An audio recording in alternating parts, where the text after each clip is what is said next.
ہر دور میں حق کے مخالفین وہی باتیں کرتے ہیں جو آج اکرم محمود صاحب کر رہے ہیں، اور اگر اللہ تعالیٰ بھی کہے کہ میں تجھے ایک ذکی غلام دوں گا تو ایسے مولوی صفت انسان یہی کہیں گے کہ ذکی غلام کوئی اسلامی اصطلاح ہی نہیں۔ اللہ نے ایک مرتبہ نہیں 14 مرتبہ ذکی غلام یا غلام کی خبر دی، اور اکرم محمود صاحب جیسے مولوی ذہنیت رکھنے والے اللہ میاں کو سکھائیں گے کہ اللہ تعالیٰ کو کیا الفاظ استعمال کرنے چاہیے۔ تو یہ تو ہے ان کی حقیقت۔ دوسرے یہ کہتے ہیں کہ حضرت مسیح علیہ السلام نے ذکی غلام کے آگے لڑکا لکھ کر یہ گویا پیغام دے دیا کہ یہ دراصل ایک ہی وجود ہے۔ اکرم محمود صاحب اگر تھوڑا سا بھی اور مطالعہ کر لیتے اور اپنی مخالفانہ روش سے تھوڑا سا وقت نکال کر یہ پڑھ لیتے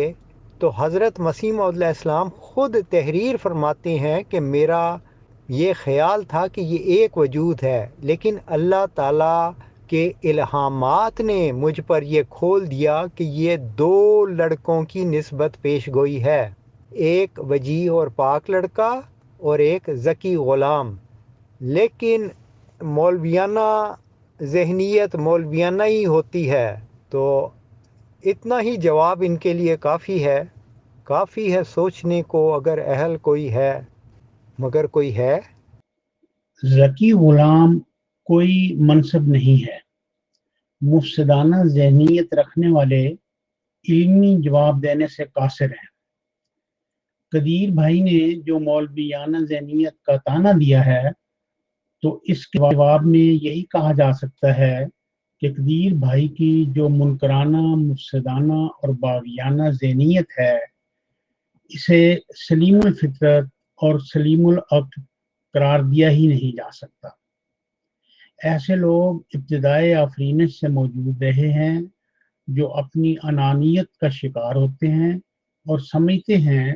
کہ ہم نے جو کچھ کہہ دیا وہ حرف آخر ہے۔ وہ اس روایت کا حصہ ہوتے ہیں جہاں یہ کہا جاتا تھا کہ باقی لوگ تو مٹی اور پانی سے بنائے گئے ہیں جبکہ ہماری تخلیق کسی خاص میٹیریل سے ہوئی ہے۔ خلقتنی من نار و خلقتہ من طین۔ اس لیے صدق و صفا اور دلیل کے ساتھ کی گئی بات ان پر کوئی اثر نہیں کرتی۔ یہ روایت ابتدا سے ہی چلی آتی ہے کہ مفسدانہ مزاج ایک سیدھی سادی اور مدلل بات کو بھی قبول کرنے سے انکار کر دیتا ہے۔ یہاں پر بھی عین یہی واقعہ رونما ہوا ہے کہ قدیر بھائی کی باغیانہ ذہنیت انہیں سمجھنے نہیں دے رہی کہ دلیل کے ساتھ کیے گئے دعوے کو صرف دلیل کے ساتھ ہی رد کیا جا سکتا ہے۔ وہ علمی حوالے سے ثابت کر دیں کہ ذکی غلام واقعی کوئی منصب ہے، وہ کسی عالم کا حوالہ دے دیں کہ ذکی غلام کوئی اسلامی اصطلاح ہے، وہ حضرت مسیح موعود علیہ السلام کی صرف ایک عبارت پیش کر دیں کہ خدا تعالیٰ نے مجھے ذکی غلام عطا کرنے کی بشارت دی ہے۔ قدیر بھائی کہتے ہیں کہ میں ذکی غلام کو کوئی منصب یا اسلامی اصطلاح کیوں نہیں مانتا؟ سیدھا سا جواب ہے کہ یہ نہ کوئی منصب ہے اور نہ کوئی اسلامی اصطلاح ہے، یہی میرے نہ ماننے کی وجہ ہے۔ آپ کے نزدیک اگر میں غلط ہوں تو اپنے موقف کے حق میں کوئی دلیل دے دیں۔ میں تو یہ کہتا ہوں کہ ذکی غلام کا جو مطلب خدا تعالیٰ بیان کر رہا ہے اسے شریف لوگوں کی طرح بلا چون و چرا تسلیم کر لو اور کوئی ہیرا پھیری نہ کرو، نہ خدا کے ساتھ اور نہ حضرت مسیح علیہ السلام کے ساتھ، کیونکہ ان دونوں نے اس کے معنی پاک بیٹا کے کیے ہیں، اور تم ان دونوں کا راستہ چھوڑ کر